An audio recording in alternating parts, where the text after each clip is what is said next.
Welcome to Grantham. Earlsfield Estate. Earlsfield Estate is where my memories really start. The house in Kestrel Court was covered in grey Pebbledash, and I often wondered who the fuck thought that was an innovative architectural look. It was a good look. I scraped my arm on it, popping up my bike against the wall. First bike I can remember is my red rally chopper, which I rode everywhere and over everything. A group of us would make bike courses which mostly consisted of jumps, and which eventually led to the back seat springs of my chopper breaking. I remember being distraught at the time, but my dad managed a quick repair with some dodgy welding. It broke again soon after, and I got a racing bike.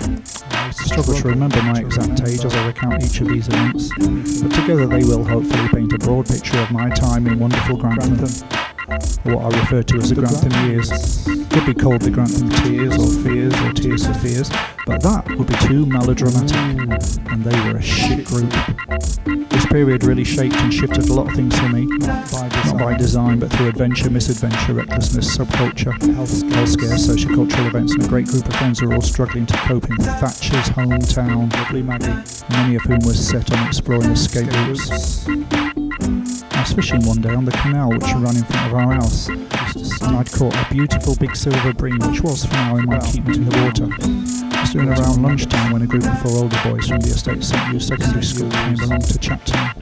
They were friendly and inquisitive, asking me questions about my fishing tackle, what I'd caught and how I'd caught it. Most of the boys were on my left side and 2 on the right, so I kept turning to face each pair as I responded to their questions.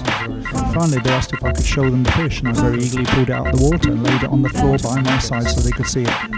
Then in an instant, that remains vivid in my mind, one of them stabbed the fish with a pencil. They grabbed handfuls of my fishing tackle and ran away laughing. I was breathless, stunned, and in retrospect, a bit traumatised by the sudden event. Put the bleeding and dying silverfish back into the water, only to see the blood trailing from the wound as it struggled for life. I was quite shocked, actually, the wound as it struggled for life, as I like